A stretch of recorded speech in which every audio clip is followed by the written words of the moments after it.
여러분 안녕하세요. 반갑습니다. 무더위에 모두들 건강하시기를 바랍니다. 오늘도 예배드리는 가운데 성령의 시원한 생수를 우리 함께 마시는 복된 시간이 되기를 바랍니다. 함께 찬양하겠습니다.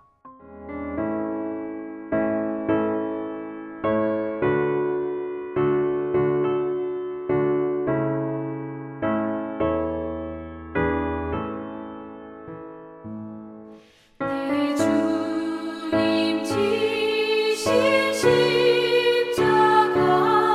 우리는 안 질까. 내게나 있는 십자가 내게도 있도다. 내 몫에 대인 십자가 늦지 못가리다. 그 면류관을 쓰려고 저 천국 가겠네. 저수정 같은 길에서 면류관 벗어서 주 예수 앞에 바치며 늘 찬송하겠네.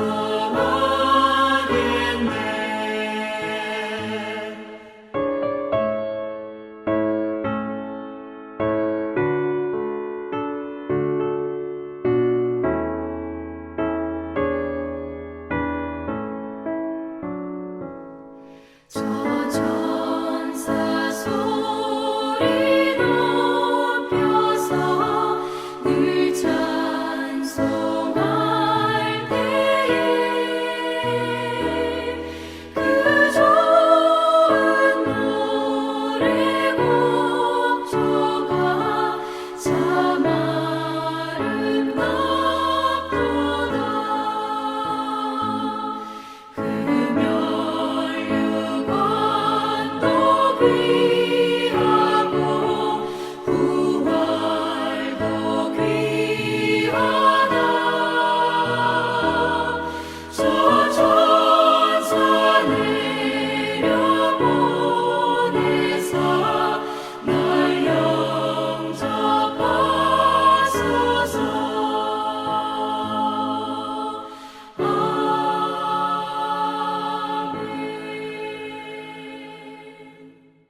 이제 우리 함께 하나님 말씀 같이 읽습니다. 오늘 말씀은 골로새서 1장 23절부터 2장 5절까지의 말씀입니다.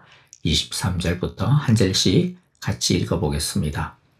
그러므로 여러분은 믿음에 튼튼히 털을 잡아 굳건히 서 있어야 하며 여러분이 들은 복음의 소망에서 떠나지 말아야 합니다.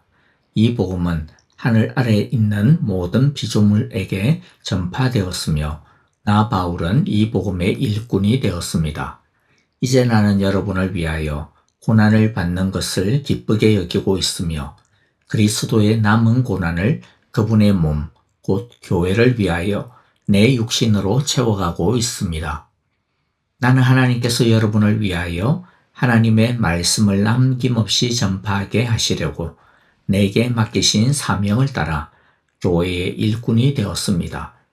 이 비밀은 영원전부터 모든 세대에게 감추어져 있었는데 지금은 그 성도들에게 드러났습니다. 하나님께서는 이방 사람 가운데 나타난 이 비밀의 영광이 얼마나 풍성한지를 성도들에게 알리려고 하셨습니다. 이 비밀은 여러분 안에 계신 그리스도요, 곧 영광의 소망입니다. 우리는 이 그리스도를 전합니다. 우리는 모든 사람을 그리스도 안에서 온전한 사람으로 세우기 위하여 모든 사람에게 권하며 지혜를 다하여 모든 사람을 가르칩니다. 이 일을 위하여 나도 내 속에서 능력으로 작용하는 그분의 활력을 따라 수고하며 애쓰고 있습니다. 여러분과 라오디게아에 있는 사람들과 그 밖에 내 얼굴을 직접 보지 못한 사람들을 위하여 내가 얼마나 애쓰고 있는지 여러분이 알기를 바랍니다. 내가 이렇게 하는 것은 여러분 모두가 사랑으로 결속되어 마음의 격려를 받고 깨달음에서 생기는 충만한 확신의 모든 풍요에 이르고 하나님의 비밀인 그리스도를 온전히 알게 하려는 것입니다. 그리스도 안에는 모든 지혜와 지식의 보화가 감추어져 있습니다. 내가 이 말을 하는 것은 아무도 교모한 말로 여러분을 속이지 못하게 하기 위함입니다. 나는 육체로는 비록 떠나 있으나 영으로는 여러분과 함께 있으며 여러분이 질서 있게 살아가는 것과 그리스도를 믿는 여러분의 믿음이 굳건한 것을 보고 기뻐하고 있습니다. 아멘.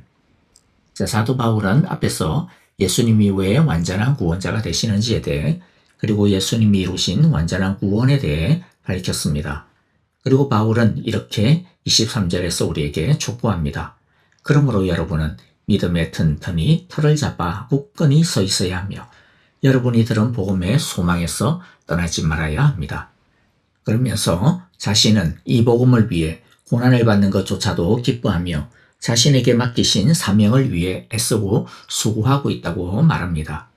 자칫 잘못 오해를 하면 바울이 자기가 얼마나 열심히 많은지 자랑하고 있다 그렇게 생각할 수가 있는데 그러나 바울은 자기 자랑을 하려고 하는 것은 아닙니다. 그러면 바울은 왜 갑자기 자기가 복음을 위해 수고하고 애쓰고 있다 이런 이야기를 하는 것일까요? 하나는 이런 애씀과 수고는 결국 골로새 교회를 향한 수고와 애씀과 같다라는 것으로 자신이 골로새 교회를 위해 얼마나 마음을 쏟는지를 보여주고자 하는 것입니다. 그리고 더 중요한 것은 앞부분에서 말한 이 놀라운 예수님, 그리고 예수님의 이 놀라운 복음이 이제 이 세상에 전파되기 시작을 했는데 우리가 그 일에 부름을 받았다라고 하는 것을 알려주려는 것입니다. 그리고 바울은 자기 자신을 하나의 샘플로 보여주고 있는 것입니다. 그러므로 바울의 이 자기 이야기는 바울의 이야기가 아니라 바로 우리 자신을 향한 우리의 이야기라고 하는 말씀이라고 하는 것을 우리는 알아야 할 것입니다. 바울은 자신의 이야기를 통해 모든 성도는 자기 자신이 하는 것처럼 복음의 비밀을 먼저 알고 복음을 전하는 사람이라고 하는 것을 선포하고자 하는 것입니다. 이제 바울의 이야기를 통해 우리가 어떻게 해야 되는지에 대해 알아보도록 하겠습니다. 첫째, 우리는 하나님의 말씀을 전파하는 그리스도의 일꾼으로 부름받았습니다. 자, 25절에 보니 나는 하나님께서 여러분을 위하여 하나님의 말씀을 남김없이 전파하게 하시려고 내게 맡기신 사명을 따라 교회의 일꾼이 되었습니다. 자, 여기서 우리가 알아야 되는 첫 번째는요. 우리가 교회의 일꾼, 그리스도의 일꾼이 되는 것은 하나님의 뜻이라는 것입니다. 하나님의 부르심이라는 것이죠. 그래서 25절에서도 하나님께서 라고 말씀을 하고 있습니다. 그러므로 하나님께서 지금 우리를 당신의 일꾼으로 부르고 있다라고 하는 것을, 나를 복음의 일꾼으로 부르고 있다라고 하는 것을 우리 모두가 분명히 알아야 할 것입니다. 그리고 우리가 알아야 되는 또 중요한 사실은요. 하나님은 하나님의 말씀을 남김없이 전파되기를 원하신다는 것입니다. 남김없이 전파된다라고 하는 것은 모든 사람에게 전파되기를 원하신다라고 하는 것입니다. 그러므로 혹시라도 내 주위에 복음을 듣지 못한 사람은 없는지, 오늘 내가 복음을 전해야 되는, 하나님을 전해야 되는 그러한 사람은 없는지 우리가 눈여겨 보아야 할 것입니다. 자, 크게 둘째, 우리는 이 사명을 위해 수고하며 애써야 합니다. 자, 29절을 읽어봅니다. 이 일을 위하여 나도 내 속에서 능력으로 작용하는 그분의 활력을 따라 수고하며 애쓰고 있습니다. 수고하며 애쓰고 있습니다. 자, 첫 번째는요. 우리는 고난받는 것을 기쁘게 여기며 수고하고 애써야 합니다. 바울은 자신이 어느 정도로 수고하고 애쓰고 있다라고 말하고 있느냐면 24절이죠. 이제 나는 여러분을 위하여 고난받는 것을 기쁘게 여기며 그리스도의 남은 고난을 그분의 몸, 곧 교회를 위하여 내 육신으로 채워가고 있습니다. 즉 바울은 고난받기까지 자신은 수고하고 애쓴다라는 거죠. 그리고 아주 흥미로운 표현을 사용하고 있는데 그리스도의 남은 고난을 내 육신으로 채워가고 있습니다. 그리스도의 남은 고난이란 무엇일까요? 예수님께서는 이미 모든 고난을 받으셨고 십자가에서 죽기까지, 그래서 모든 고난을 완결하셨는데 아니 예수님이 혹시 아직 다 하지 못한 고난이 뭐 있다, 그런 뜻일까요? 그런 뜻은 아닙니다. 우리의 구원을 위한 예수님의 고난과 죽음은 다 끝났습니다. 다 이루었습니다. 그런데 그럼에도 불구하고 예수님이 지금도 아파하고 계신 것이 분명히 있습니다. 그것은 자신이 이루신 그 구원을 믿지 못하고 받아들이지 못하고 있는 사람들 때문에 너무 아파하고 있습니다. 예수님은 이 세상을 구원하기 위해 이 땅에 오시고 죽으셨는데 그 예수님을 아직도 영접하지 않고 있는 사람이 너무나도 많다라는 것이죠. 예수님은 믿지 않고 영접하지 아니하는 이 불신앙을 보면서 아파하고 있습니다. 그러므로 그리스도의 고난은 바로 이 세상 사람들이 구원받기를 소원하고 갈망하는 아픔인 것입니다. 십자가는 이미 끝났지만 그러나 예수님은 오늘도 또다시 십자가를 지시는 것이죠. 바울은 자기는 예수님의 그 고통과 아픔에 동참한다라고 말하고 있습니다. 그냥 마음으로 또는 말로가 아니라 진짜 자신의 삶을 통해, 자신의 몸을 통해 예수님의 고난에 동참한다라는 것입니다. 우리가 복음을 전하기 위해 감내해야 하는 수고, 감당해야 하는 아픔은 바로 그리스도의 고난에 우리가 몸으로 동참하고 있는 것임을 기억할 수 있기를 바랍니다. 복음을 전하는 데 있어서 이런 아픔과 수고가 없을 수가 없습니다. 예수님께서 나를 위해 그 고통과 아픔을 기꺼이 받으시고 지신 것처럼 우리도 예수님을 위해 기꺼이 감당할 수 있게 되어지기를 간절히 바라고 기도합니다. 자, 그리고 또 우리가 알아야 되는 것은요, 복음을 전하는 목표입니다. 복음을 전하는 목표는 모든 사람을 그리스도 안에서 온전한 사람으로 세우는 것에 있습니다. 28절을 읽어보겠습니다. 우리는 이 그리스도를 전합니다. 우리는 모든 사람을 그리스도 안에서 온전한 사람으로 세우기 위하여 모든 사람에게 권하며 지혜를 다하여 모든 사람을 가르칩니다. 복음을 전하는 것이 무엇인지 여기서 분명하게 나타나고 있습니다. 복음 전도는 단순히 예수님 한번 믿어봐라, 그리고 전하는 것으로 끝이 아닙니다. 복음 전도의 목표는 한 사람 한 사람을 그리스도 안에서 온전한 사람으로 세워가는 것에 있습니다. 자, 그런데 여기서 온전한 사람이란 도덕적으로, 율법적으로 무흠한, 흠이 없는, 죄를 하나도 짓지 아니하는 그런 상태를 말하는 것이 아닙니다. 우리 중 어느 누구도 하나님 앞에서 흠이 없을 수가 없습니다. 오히려 성경에서 온전한 사람이란 도덕적으로 완전 무결한 사람이라기보다는 믿음의 측면에서 온전한 것을 뜻합니다. 그것은 하나님을 온전히 신뢰하고 의지하는 것입니다. 한 번의 실패도 없는 상태가 아니라 실패하고 넘어지지만은 그러나 그때에도 다시 하나님을 붙잡는 것, 다시 하나님을 의지하는 것, 다시 십자가를 붙드는 것, 그것이, 그리고 다시 하나님 안에서 새롭게 시작하는 것, 이게 온전한 믿음입니다. 온전한 사람입니다. 그러므로 온전한 사람이란 자기 자신의 온전함을 붙드는 것이 아니라 자신은 불완전하고 부족하지만 하나님의 온전하심을 붙드는 사람입니다.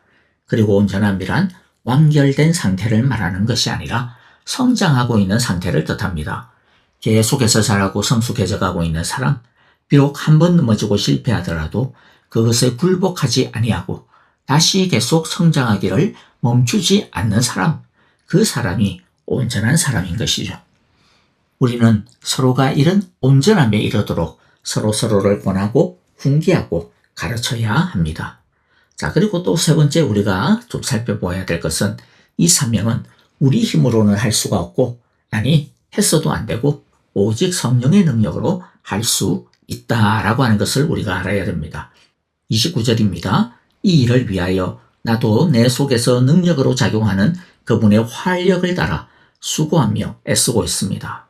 사도 바울은 이 비밀을 자신의 간증을 통해 전하여 주고 있는데요. 2장 3절에 보면 그리스도 안에는 모든 지혜와 지식의 보화가 감추어져 있습니다. 바울이 골로새 성도들을 비롯하여 얼굴을 보지 못한 자들을 위해서도 복음 전파에 힘쓸 수 있는 것은 자기의 능력이 아니라는 말입니다. 그 비밀은 그리스도 안에 모든 지혜와 지식의 보화가 있다, 바로 그것 때문입니다. 하나님의 일은 하나님의 능력으로 이루어집니다. 그런데 그 하나님의 능력이 누구에게 주어졌습니까? 바로 그리스도를 모시고 사는 우리에게 주어졌습니다. 이것을 믿어야 합니다. 하나님의 일을 자기 힘과 지식으로 하고자 하면 결국 중도에 포기하고 물러설 수밖에 없습니다. 주님의 지혜와 지식의 능력으로 해야 할 수가 있는 것입니다. 주님은 이미 우리에게 이 지혜와 지식을 주셨습니다. 그러므로 우리는 이 하나님의 말씀을 열심히 사모하고 익혀야 합니다. 바라기는 사랑 안에서 서로 연합하여 하나님의 말씀을 확실히 배우고 풍성하게 깨달아 참과 거짓을 분별하는 능력을 갖추며 또 중도에 포기하지 아니하고 끝까지 주님의 사명에 수고하고 애쓰고 충성하는 우리 모두가 다 되어질 수 있기를 간절히 기도하고 바라고 축복합니다. 아멘. 자, 오늘 우리에게 주신 귀한 은혜의 말씀들 마음 가운데 새기면서 우리도 바울처럼 내 몸에 그리스도의 고난을 새기게 하옵소서. 우리 그렇게 기도하고요. 그렇게 우리의 사명을 완수하게 하소서라고 기도하도록 하겠습니다. 우리 교회를 위하여 목장 식구들을 위하여 기도합니다. 특별히 우리 아프신 분들 많이 있습니다. 주님께서 치유하시고 주님께서 능력을 부어달라고 기도합시다. 선교사님들을 위하여, 가정을 위하여, 자녀를 위하여 기도해 주시기를 바랍니다. 우리 함께 이 시간 찬양하며 이제 기도하도록 하겠습니다. 이 무대 위에 여러분들 다시 한 번 더 건강 조심하시고요. 오히려 성령의 뜨거운 역사가 나타나는 그런 시간들, 그런 계절이 되기를 바랍니다. 안녕히 계십시오. 감사합니다.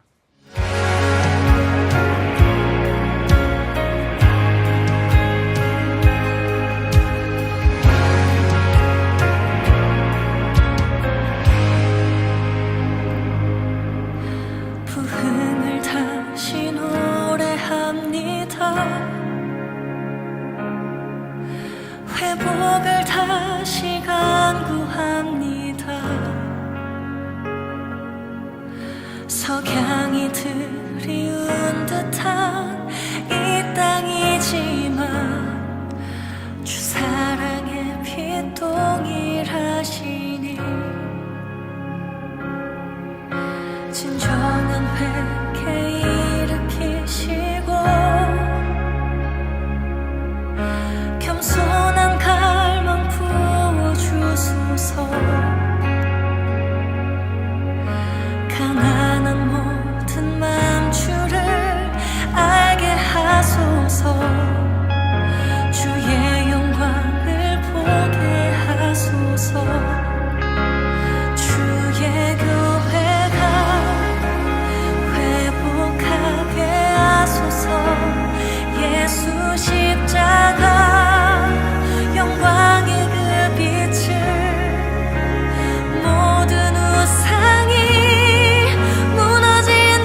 하소서. 예수 십자가 영광의 그 빛을 모든 우상이